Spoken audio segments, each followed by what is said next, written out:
ప్రభునందు ప్రియమైనటువంటి సహోదరి సహోదరులారా, యేసుక్రీస్తు తాను సిలువ పైన మాటలాడిన మాటల్లో ఐదో మాటగా నేను దప్పిక కొనుచున్నాను అని చెప్పి పలికారండి. యోహాను సువార్త 19వ అధ్యాయము 28వ వచనం కనుక మనం చూసుకున్నట్లయితే అక్కడ రాయబడి ఉండిద్ది.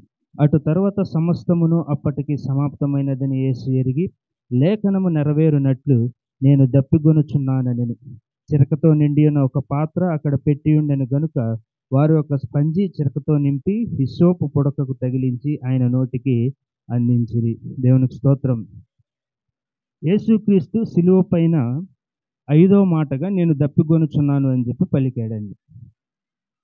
అక్కడున్న వారందరూ కూడా యేసుక్రీస్తు దప్పిగొనుచున్నాడు అనగానే యేసుక్రీస్తు దాహం కొంటున్నాడేమో, తనకి నీళ్ళు అవసరం అవుతుందేమో, తను బాగా దాహంతో నిండి ఉన్నాడేమో, తనకి నీళ్ళు అందిద్దాము అని చెప్పి అక్కడ ఉన్న వారందరూ కూడా జనాలు కానీ సైనికులు కానీ కొంతమంది ఏమో ఎగతాళిగా అనుకున్నారు. కొంతమంది యేసుక్రీస్తు పడిన ఆ యొక్క శ్రమలు చూసి యేసుక్రీస్తు అప్పటి వరకు ఎలా అయితే ఉన్నాడో ఆ యొక్క స్థితిని చూసి కొంతమంది ఏమో నిజంగా దాహం అవుతుందని చెప్పి కొంతమంది అనుకున్నారు. అయితే వీళ్ళందరూ అనుకున్నది మొత్తము కూడా శరీరానుసారమైన దాహము గురించి ఆలోచించారండి. అక్కడున్న వారందరూ కూడా యేసుక్రీస్తు శరీరానుసారముగా దప్పికొని ఉన్నాడు అని చెప్పి ఆలోచించారు. ఎందుకో తెలుసా? అక్కడ 4 కారణాలు కనబడతా ఉంటాయి. ఆ 4 కారణాలు ఏంటంటే, మొదటిది వచ్చేసరికి యేసుక్రీస్తు రాత్రి పస్కా ఆచరించిన దగ్గర నుండి, అంటే తెలుసు కదా, యేసుక్రీస్తు సిలువ పోయే ముందు రోజు నైటు పస్కాను ఆచరించారండి. పస్కా అంటే ఏంటో అదంతా కూడా మనకందరికి బాగా తెలుసు. పస్కా ఆచరించడం అయిన తర్వాత తను గెత్సేమనే తోటకు ప్రార్థనకు వెళ్ళిన దగ్గర నుండి ఇప్పటి వరకు కూడా ఒక్క చుక్క నీరు కూడా యేసుక్రీస్తుకి ఇవ్వలేదు. ఎవ్వరూ కూడా యేసుక్రీస్తుకి ఎలాంటి మంచినీళ్ళు ఇవ్వలేదు, ఆహారము ఇవ్వలేదు. తర్వాత వచ్చేసరికి తాను అక్కడ నుండి ఎన్నో కోట్లు తిరిగాడండి. ఇంచుమించు 5 కిలోమీటర్లు నడిపించారు అతని చేత. 5 కిలోమీటర్లు ఆ కోర్టు సమయం వరకు నడిపించారు. అంటే ఫస్ట్ వచ్చేసరికి యెరూషలేము మేడగది నుండి గెత్సేమనే తోటకి 1.5 మైలు డిస్టెన్స్ ఉంటుంది. తర్వాత ఆ తోట దగ్గర నుంచి అన్నా ఇంటికి 7 ఫర్లాంగుల డిస్టెన్సు, అన్నా ఇంటి నుండి కైపా ఇంటికి 2 ఫర్లాంగుల డిస్టెన్సు, కైపా నుండి పిలాతు దగ్గరికి 1 ఫర్లాంగు, పిలాతు దగ్గర నుంచి హేరోదుకి 2.5 ఫర్లాంగులు, హేరోదు దగ్గర నుంచి పిలాతుకి 2.5 ఫర్లాంగులు. ఇలా మొత్తం ఇంచుమించు 5 కిలోమీటర్ల డిస్టెన్స్ నడిచాడండి యేసుక్రీస్తు. 1 కిలోమీటర్ నడిస్తేనే మనం దింపకుండా లీటర్ నీళ్లు తాగుతాం. అలాంటిది యేసుక్రీస్తు రాత్రి పస్కాను ఆచరించిన దగ్గర నుంచి ఇంచుమించు మధ్యాహ్నం 3 గంటలప్పుడు వరకు కూడా ఎలాంటి చుక్క నీరు కూడా తాగలేదు అని చెప్పి కొంతమంది కింద ఉన్న వాళ్ళు అనుకుంటున్నారు. అక్కడ కొండ ప్రదేశం, ఎండలు ఎక్కువగా ఉంటాయి. దానికి తోడు యేసుక్రీస్తుని ఎన్ని పిడిగుద్దులు గుద్దారో, యేసుక్రీస్తుని ఎంత హింసించారో, యేసుక్రీస్తుని కొరడాల దెబ్బలతో ఎంత హింసించారో అక్కడున్న వారికి తెలుసు. ఒక మనిషికి దెబ్బ తగిలితే, గాయమైతే దాహం అన్నది వేస్తుందండి. అది సహజం. బాడీలో ఉన్న వాటర్ లెవెల్స్ డ్రాప్ అవటం వల్ల దాహం అన్నది వేస్తుంది. తర్వాత కొండ ప్రదేశం, కొండల మీదకి ఎక్కుతున్నాడు సిలువ మోసుకుంటూ, భారాన్ని మోసుకుంటూ ఎక్కుతున్నాడండి. ఇంకా సిలువ తన భుజముల మీద మోసుకుంటూ ఒక భారాన్ని, బరువుని మోసుకుంటూ ఎక్కుతున్నాడు కొండపైకి. అలాంటిది ఎంత దాహం వేస్తుంది? ట్రావెలింగ్ చేసేవాళ్ళు ఉంటారు, ఊళ్ళు తిరిగే వాళ్ళు ఉంటారు, వాళ్ళకి తెలుస్తుందండి దాహం ఎంత బాగా వేస్తుంది, ఎంత బరువు మోసుకుంటూ వెళ్తే. అలాంటిది దెబ్బలు, ఎండ, ఆహారం లేదు, దానికి తోడు బరువు, వీటన్నిటి మీద కూడా యేసుక్రీస్తు దాహము కొని ఉన్నాడు అని చెప్పి, దప్పిక కొని ఉన్నాడు అని చెప్పి, శారీరానుసారమైన దప్పిక కొని ఉన్నాడు అని చెప్పి అక్కడున్న వారందరూ కూడా ఆలోచిస్తున్నారు.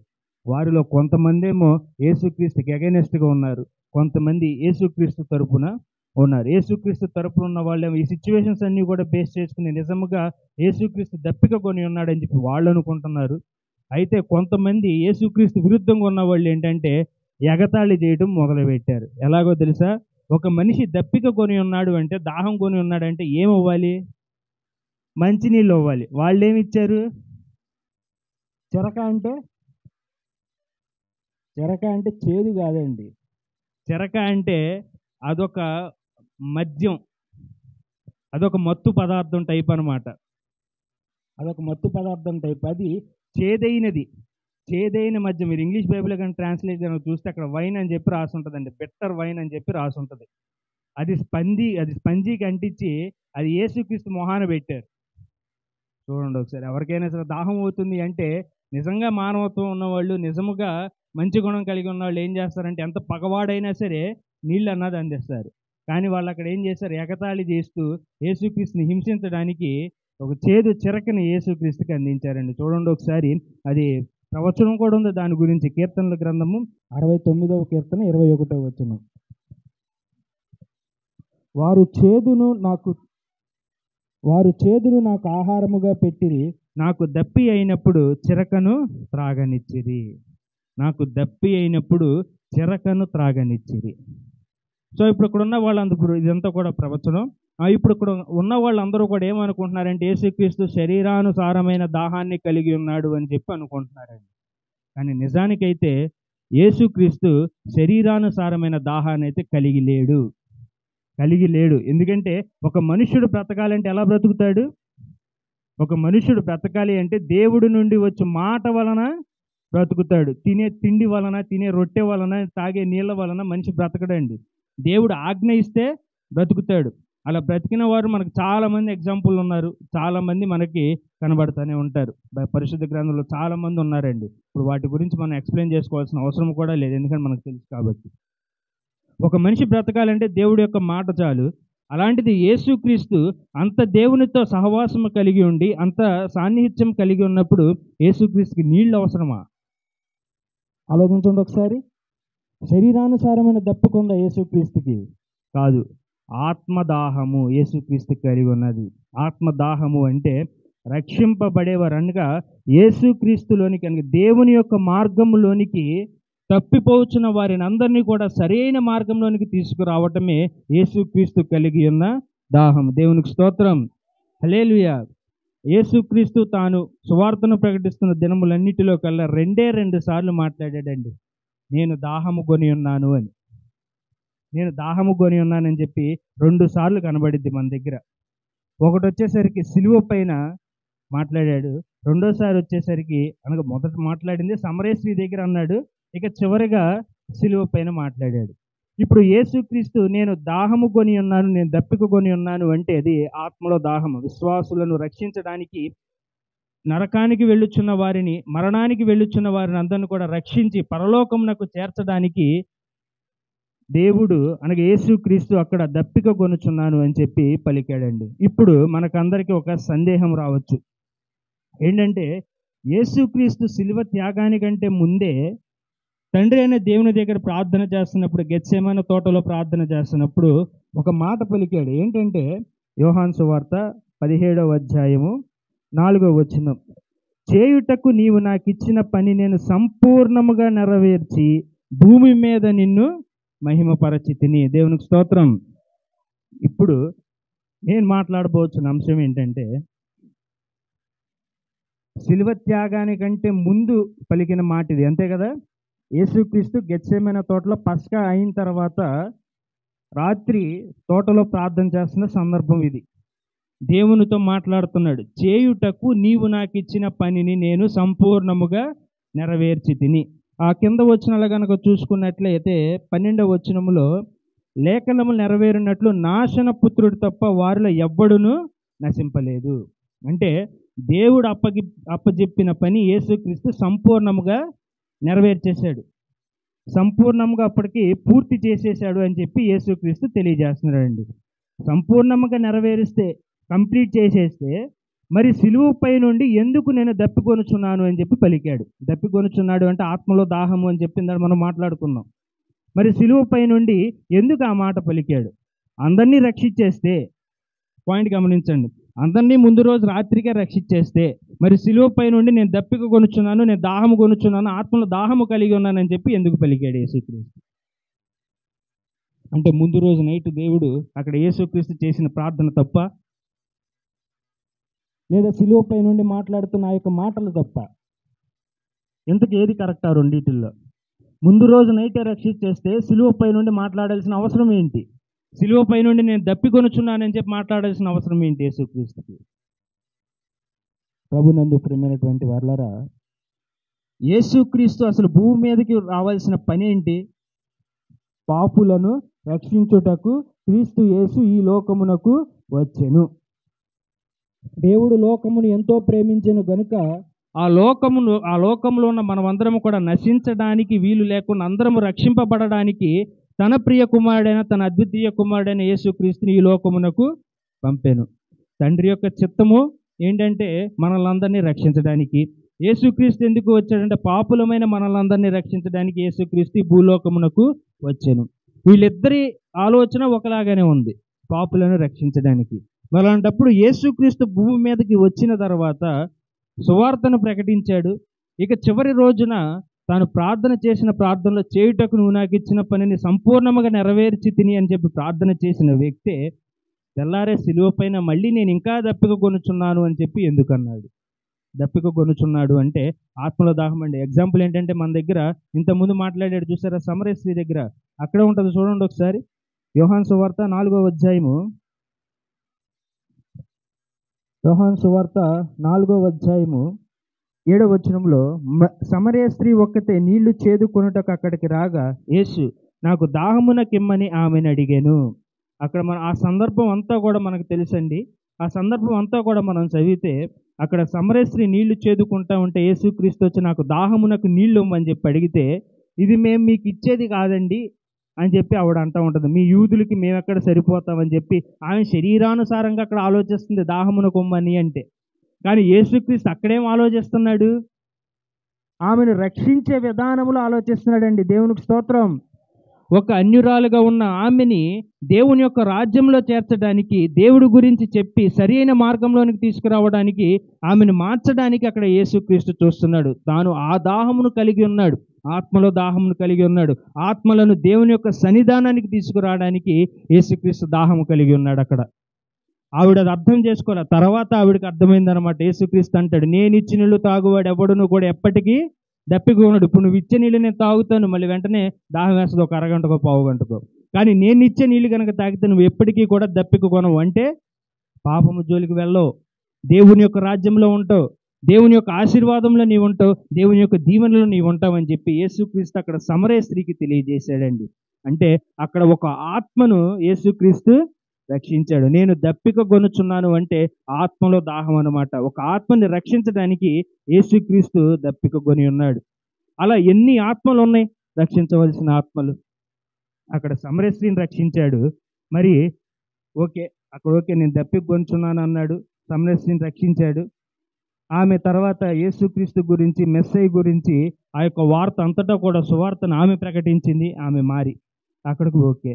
మరి సిలువ మరణానికంటే ముందు రోజు నైటు మొత్తం నెరవేర్చనన్న యేసుక్రీస్తు మళ్ళీ సిలువ మీదకి వచ్చి ఇంకా మారవలసిన వాళ్ళు చాలామంది ఉన్నారని చెప్పి నేను దప్పిక కొనుచున్నాను అని చెప్పి ఎందుకన్నాడు? ప్రభు నందు ప్రియమైనటువంటి వాళ్ళరా, ఒక చిన్న ఎగ్జాంపుల్ చెప్తానండి. ఇప్పుడు నేనున్న ప్రదేశం దగ్గర నుంచి, నేనున్న చోటు నుంచి ఒక ఊరు వెళ్ళాలి. ఫర్ ఎగ్జాంపుల్ ఒక హైదరాబాద్ వెళ్ళాలనుకున్నా. నేను ఇక్కడి నుంచి హైదరాబాద్ వెళ్ళాలి అనుకున్నా. ఎలా వెళ్ళగలను? నాకు బస్సు లేదు, ట్రైను లేదు, ఎయిర్పోర్టు లేదు, ఏమీ లేదు. ఎలా వెళ్ళగలను? నడిచి వెళ్ళాలి ఇక్కడి నుంచి అక్కడికి. నడవగలనా? లేదు. కానీ ప్రభుత్వం ఏం చేసింది? కొంచెం టెక్నాలజీ ఉపయోగించి ఇప్పుడు మీరు చెప్పిన బస్సు, రైలు, ఏరోప్లేను ఇట్లాంటివన్నీ కూడా ప్రవేశపెట్టింది అనమాట. బళ్ళు ఇలాంటివన్నీ కూడా. అంటే ఇప్పుడు వచ్చేసరికి ఇక్కడ ఏం జరిగింది? మధ్యలో ఒక మాధ్యమం అన్నది క్రియేట్ అయింది, ఒక ట్రాన్స్పోర్టేషన్ అన్నది క్రియేట్ అయింది. మనకి శ్రమ కలగకుండా మన గమ్యాన్ని చేరుకోవడానికి మధ్యలో మనకి ట్రాన్స్పోర్టేషన్ అన్నది మనకి ఉపయోగపడుతుంది. మధ్యలో మళ్ళీ బస్ స్టాప్లు ఇవన్నీ కూడా క్రియేట్ చేశారు. ఇక్కడి నుంచి హైదరాబాద్ వెళ్ళాల్సిన బాధ్యత ఎవరిది? ఫస్ట్ నాకు ఛాన్స్ లేదు. నేను హైదరాబాద్ వెళ్ళాలి అంటే నేను కాలినడకనే వెళ్ళాలి, కానీ ఎన్ని సంవత్సరాలు నడుచుకుంటూ వెళ్తా అక్కడికి? ఎన్ని రోజులు నడుచుకుంటూ వెళ్తా? కానీ ఇప్పుడు నాకు ట్రాన్స్పోర్టేషన్ అన్నది ఒకటి దొరికిందనమాట. బస్సో రైలో పట్టుకుని వెళ్తా నేను. కానీ వెళ్ళాల్సిన బాధ్యత ఎవరిది? నాది. నేనే వెళ్ళాలి.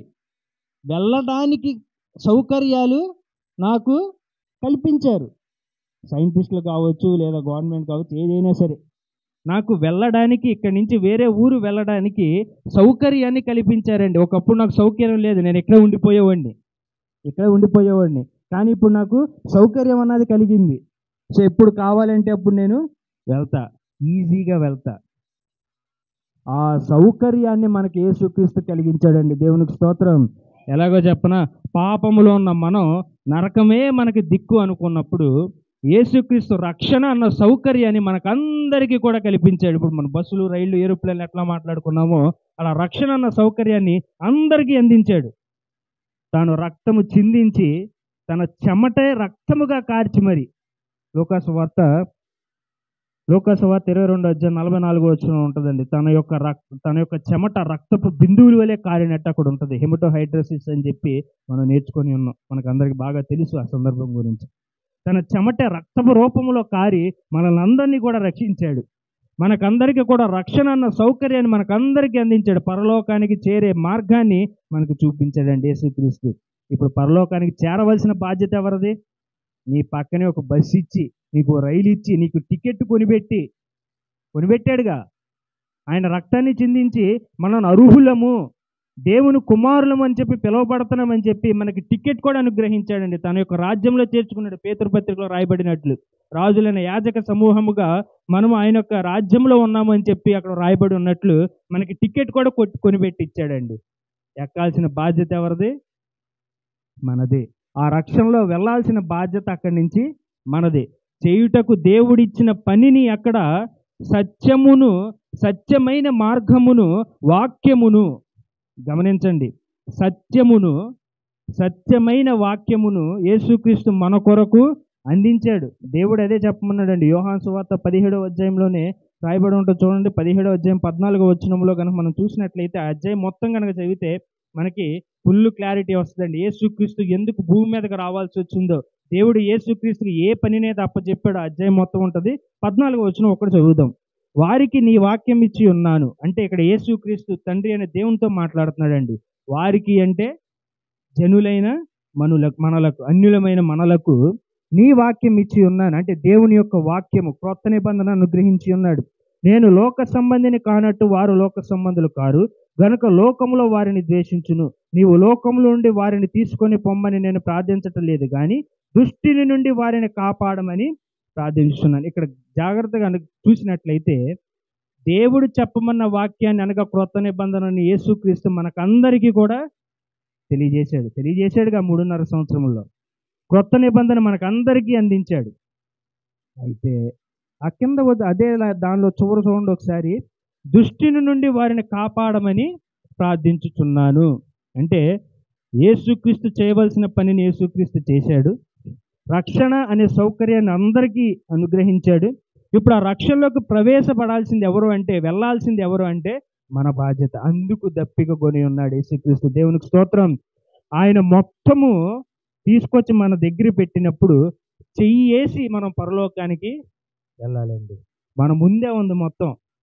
పళ్ళెంలో అన్నం ఉంది, కూర ఉంది, పెరుగు ఉంది, స్వీటు ఉంది, హాట్ ఉంది, అన్నీ ఉన్నాయి. తినాల్సిన బాధ్యత ఎవరిది?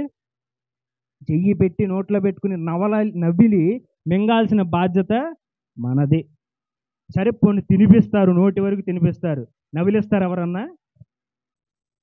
నవిలిస్తారా? మింగనిస్తారా ఎవరన్నా? మనమేగా చేయాల్సింది ఆ పని. నవలటం మన బాధ్యతే, మింగటం మన బాధ్యతే.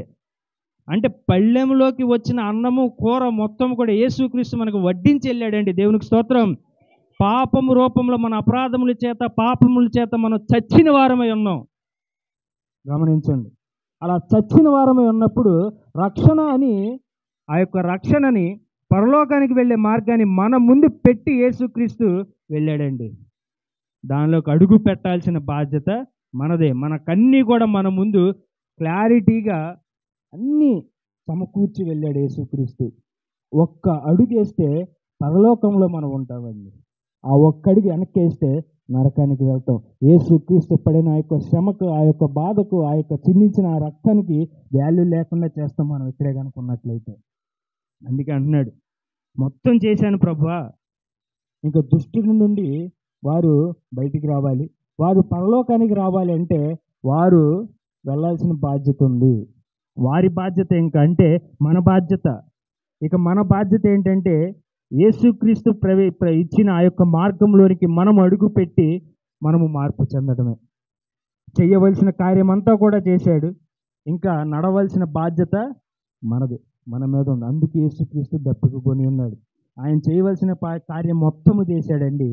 ఇంకా చేయవలసిన బాధ్యత మనది ఉంది. ఇంకా మన కొరకు ఎదురు చూస్తున్నాడు అక్కడ యేసుక్రీస్తు. దేవునికి స్తోత్రం. మన కొరకు ఆయన దప్పిక కొని ఉన్నాడు. ఆయన చేయవలసిన పనంతా కూడా చేశాడు. ఒక్క అడుగేసి మనం దేవుని రాజ్యంలోనికి రావాలని, ఆయన దగ్గర ఉండాలి అని చెప్పి ఆయన కోరుతున్నాడు. ఆ దప్పిక కలిగి ఉన్నాడు. కాబట్టి ప్రభునందు ప్రియమైనటువంటి వర్లరా, ఆత్మలో దాహాన్ని కలిగి ఉండాలి అని చెప్పి యేసుక్రీస్తు తెలియజేశాడండి. పాత నిబంధన ప్రకారం అయితే ఒక్కొక్క యూదుడు 10 మందిని తీసుకురావాలంట. అదే ఇప్పుడైతే మార్పు చెందిన నీవు ఆత్మలో దాహాన్ని కలిగి ఉన్నావా? యేసుక్రీస్తు కలిగి ఉన్న దాహాన్ని నువ్వు కలిగి ఉన్నావా? యేసుక్రీస్తు మనలందరినీ కూడా రక్షించడానికి తన సర్వస్వము మన కొరకు పెట్టాడండి. తన శరీరమును, తన రక్తమును మొత్తము మన కొరకు అందించాడు. మరి మనం ఏం చేస్తున్నాం?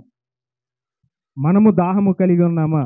విశ్వాసులను జనులను మనము దేవునిలోనికి తీసుకొస్తున్నామా? లేదా ఎక్కడున్న గొంగళి అక్కడే అలాగే ఎర్ర ఉందో అలాగే ఉన్నాము మనం కూడా? చూడండి ఒకసారి, గమనించండి ఒకసారి. యేసుక్రీస్తు ఏ విధంగా అయితే సువార్తను చాటి అనేకులను రక్షించాడో, మనము కూడా ఆత్మలో దాహమును కలిగి అనేకులను రక్షించడానికి మనము కూడా ముందుకు రావాలి అని చెప్పి దేవుడు తెలియజేస్తున్నాడు. ఈ 5వ మాటకి అర్థము ఆత్మలో దాహము కలిగి ఉండడం. దేవునికి స్తోత్రం.